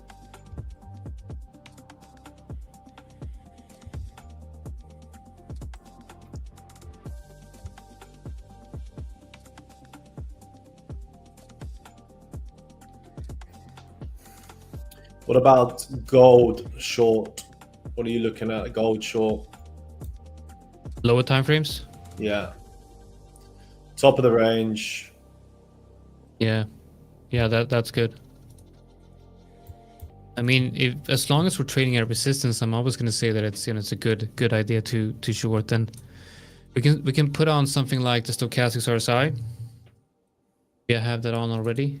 Yeah, so stochastics here, you can see that. So oscillators you want to use oscillators when you're trading within a range. They're very good in range, and you can look at literally every top here. Every top on gold had a bear cross on the stochastics RSI, and if you align that with the resistance here, we're in the area. Going to the 1 minute. The 1 minute trend is bullish though, and if you've just hit this level. But if we get a move like this, there's sorry, a short on gold is on the lower time frames. I see on the 1 hour and the H2, I see an outside bar, and actually it is currently at the top area of H4, a fresh one, and H2 order block. So this is the exact moment is now. It's either gonna reverse now or not. So yes, it's a great area, but it better make its move now. Otherwise, it's not gonna be stopped. It's going to continue to go higher, I think. Yeah, we got the ISM services PMI coming out in about 15 minutes. Yeah, probably don't want to enter a low time frame trade on gold. And I don't see any reversal pattern on the lower time frames. On the 1, for example, there's nothing there yet. Maybe it will come now. Also, when it comes to those reversal patterns, I like to see lots of volume coming in around those areas. What I mean by volume, at the moment you see there's so much congestion with all candles not really doing much. Whereas the reversal that we had earlier in the session, you see those really big volume candles coming in, so there is a little bit of a difference to what we're seeing here. Like that kind of creeping up isn't what I would like to see for a reversal pattern. I would like to see quicker moves, but let's see if it breaks and then retests. By the way, I wanted to show you, Victor. I don't know if you remember. I think this was from Monday when we had a viewer showing us a setup on Bitcoin. And look at this. Okay. That was the entry that he gave us. Wow. Yeah. What made him want to get that entry? I don't know, but he gave us this setup. Like, I'm gonna enter here, stop loss here, and TP up there. And I must say, this is a really, really good entry. Just pull a fib from the bottom to the high. Yeah, I think this is the 618 or the 50. Yeah. Yeah, do the 6. Yeah. I see there. I think he. Okay, services PMI. The S&P services PMI just came out, slightly lower than expected. I don't think it's a big number, but it doesn't matter. I don't care about that anyway.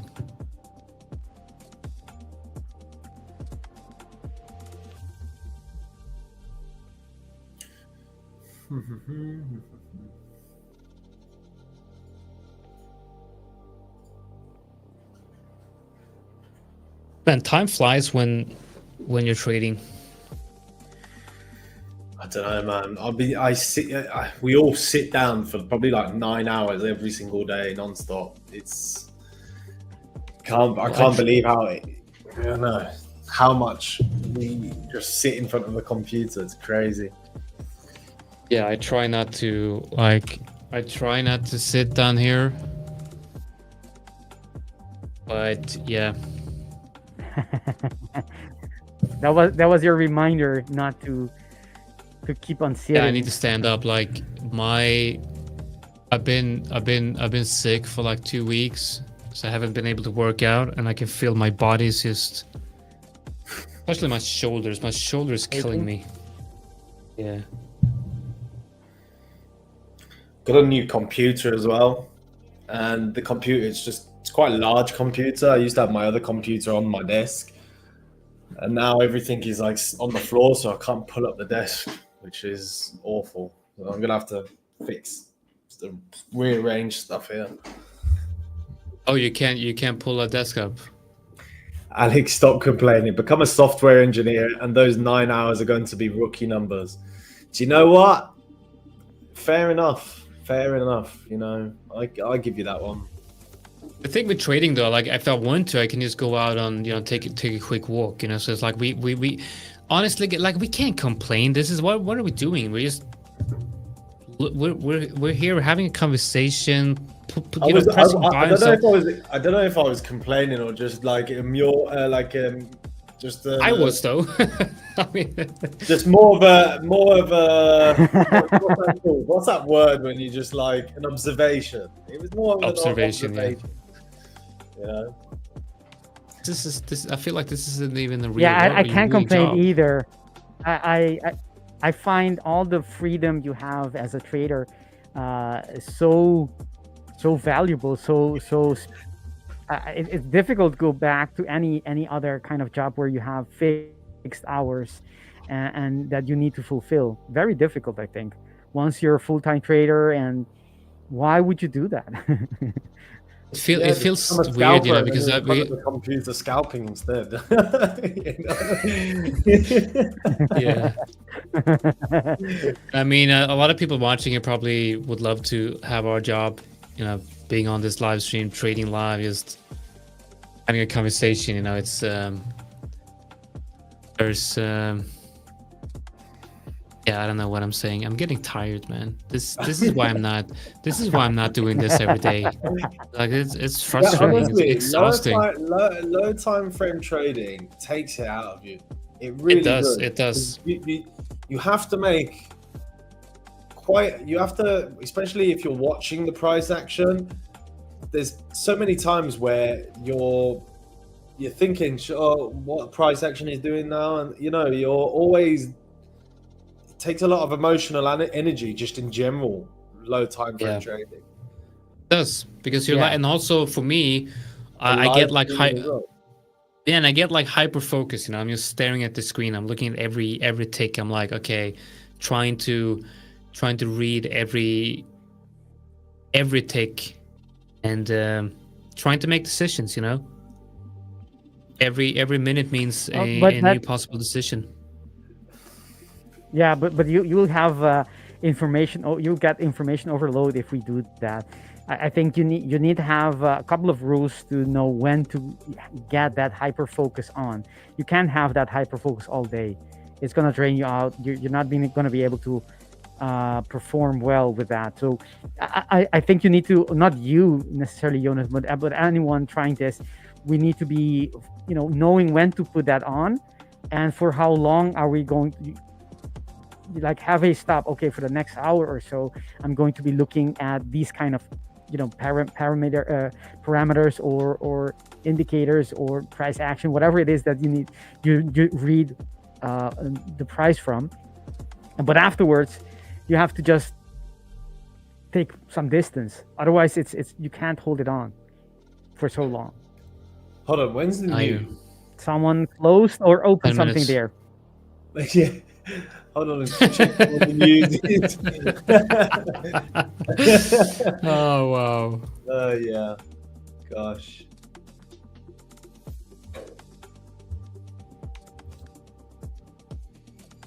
Someone is closing or opening. that sounds. Well, he asked about the news because he was opening a position. And then he opened it anyway. Now, when is the news, seriously? 10 minutes, 9 minutes. Yeah, it's a long time. It is. Plenty of time. Yeah, but what you said, Victor, with, you know, if we have that level of hyper focus every, you know, all day, but with like. You're not going to be able to.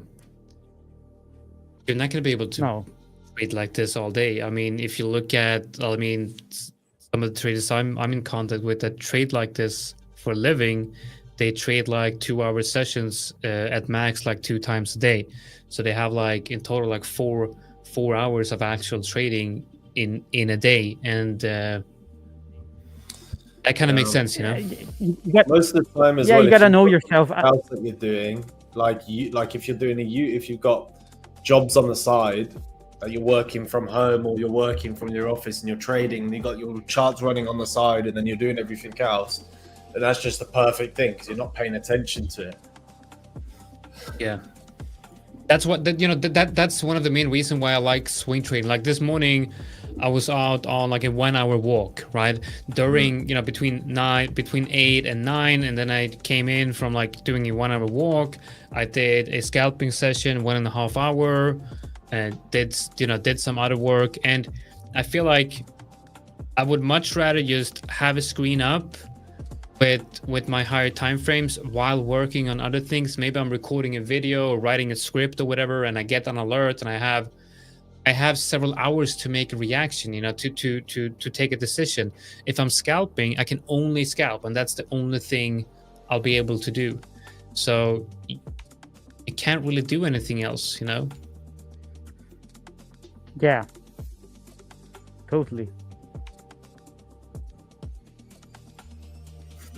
So sometimes when I get in trades in the 1 minute, and then I'm in there, and it's like they're bigger positions, I can't focus on anything else. I'm at the chart. I'm like days... I know I'm like, oh, I was supposed to do this email. I was supposed to do this email, and I'm like, yeah, I know exactly what you're saying. Like 1 letter per minute, Every morning I wake up, like not every morning. I'm not gonna say I'm perfect or anything, but on good days, I write a list on the things that I'm going to be doing today. Like I write a priority. Like I usually have like 3 or 4 priority things that I'm going to be focused on, right? And I start scalping. It's like, none of that shit is going to get done. I'm just going to be looking at the screen. and I think that's one of the main reasons why I'm not trading lower time frames. Ralph is asking, are you guys full-time traders? Yeah, I mean, we are trading full-time, but we also doing other things. I mean, we're working for the 5ers as well. We're here. Trading, everything that we all do is all revolved around trading. Yeah. That is just the... Okay, now it's actually coming down. I'm happy to show the screen. No, I'm joking. Wow. Gold. This is the slowest trade ever, but I'm somewhat confident that I will. I'm not confident at all, actually. I got short gold. As soon as I did that, we got this candle. I was like, wow, seriously, dude. Never trust a moving candle. That's what you say, Victor? That's it. Never trust a moving candle. Okay, so if this EURNZD trade can hit TP, I'll at least I've made back what I've lost in this session. Take back everything that I said. You can't trust candles in general. Oh, that's a good one.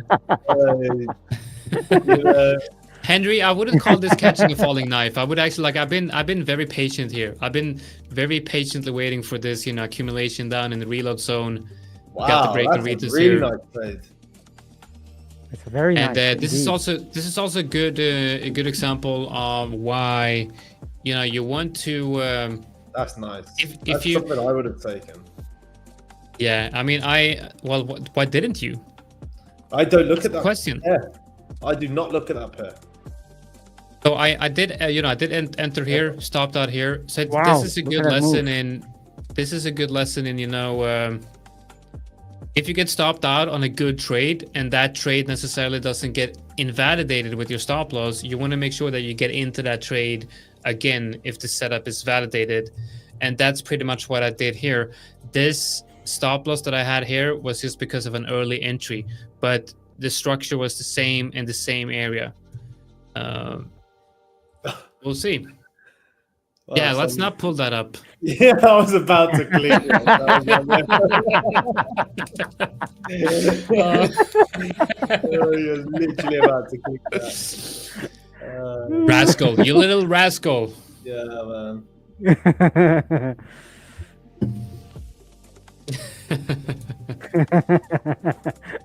Yeah. All right, let's see. Well, I'm gonna be. I'm not gonna move my stop loss here because we got the news, so I might get wicked out. You know, wicked out on the news. Yeah, we got 3 minutes though. We'll see. That's going to be the ISM service PMI. 2 minutes and a half. Well, I And think in it's half an hour, well, we're you know, going to it's be having oil. we're gonna be having Oil oil. inventories. Yeah, Right. oil inventories. I mean, the news about in oil. And then at night, we have the Powell speaking. So today is this week is packed with news that tells us, one, it's going to be a lot of opportunity, a lot of volatility coming in, but also we need to be careful because not to I get got my trapped in stops. all those movements. I'm moving my stops Nice. below these just to. We'll see. I love when there's volatility, when gold actually moves, it's the nicest thing to trade. It just in ranges, it's so boring. If the news comes out and just takes me out here, I'm just ending the live stream. That's what I'm doing. You're not even saying goodbye. You just be like, Without seeing anything, right? Yeah. hold on, put up a gold chart as well, and then you can see my at the same time. So you got your trade and my trade. And then I don't have to. To be fair, though, I've got such a tight stop loss that it's like Where your stop loss? just on the high. Here? Yeah. No, on the 2652. Yeah, so that's right. But I was on the 10 second. I was like that little. Wow. Let's see what we get. It's looking good for your trade, Alex. Oh my god, this is gonna suck. No, it's not. It's totally fine. I would not even worry about it. Small risk. I'm only risking $300. The only reason why I'm not closing this trade is for the content. Like that's it. That's just for the entertaining purposes. That is absolutely ridiculous. I'm in this trade because I believe I am in the right trade. 10 seconds. 10 seconds before my stop loss gets hit. I don't think it's going to be that much. Hold on a second. I'm in a high There's stakes. going to be a move, but I don't think. Whoa! Look at that. Oh, whoa! Really? You're kidding me? But it did. No, it didn't hit. It didn't hit. Wow, my screen froze for a second. What the hell is going on? Yeah, what type of wick is that? What, are you kidding me? Hit that TP. What are you waiting for? A dime. What are you waiting for?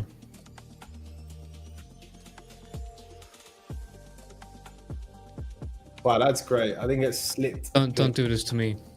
Didn't get slipped at all. Wow. Wow. Wow. It's kind of intense, guys. Is it really? Are we really going down? Are we really going down?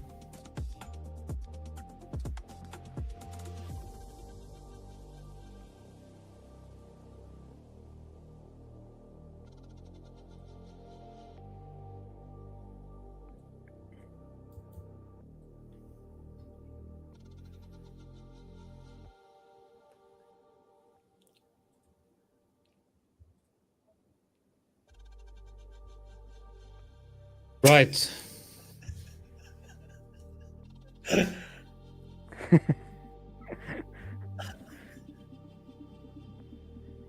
Yeah, that was fun. It didn't hit you. Didn't take you out of the stop though. No, it didn't.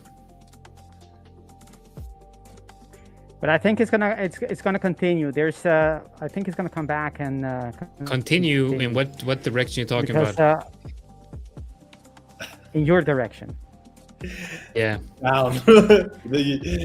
Oh shit. Oh, I apologize No, for swearing. I think it's everybody, we're on loudspeaker, but ouch.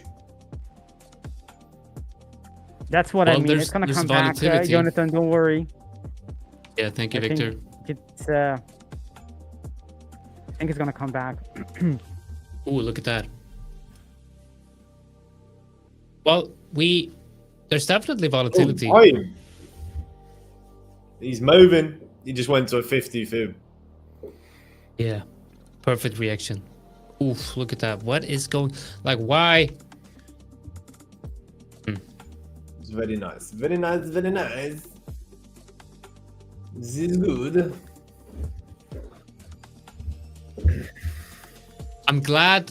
I'm glad I'm risking small amounts on these trades, because the fluctuating P&L, I went from like $200 to $2 in 1 second. Yeah, to be fair, I'm super happy about my trading on one account, and then super unhappy about my trading on this account, this 5ers account. That should kind of even itself out, though. Indeed, yeah. Problem is though, negative emotions do kind of feel more than the positive ones, you know. So when you're losing money, you tend to remember that more than making money. It's so strange. Today, I'm made some really decent profits on one account, but the losses that are relatively small on this account hurt me more than that profit. That profit doesn't even feel like anything. It's crazy. I think that's mainly because actually there was actual process behind that, and then it was trades that were like C-level setups, you know. Pushing trades. Why is this so funny? Because it's funny. This what is currently going on isn't that funny, because it did get so close. Wow. But you know, there you go. You know, it happens. Maybe. Yeah, it's part of. Well, it's time. It's time to say goodbye. Time to say farewell. Do you remember when we actually used to make money on these streams? I remember. I remember we actually used to make some really good profits at one point in time. Yeah, well, you know, we theoretically, you know, if you we were up. We were up. We were up. Yeah, we were up. Actually, I made money on. Actually, I made money on the move. Whoosh.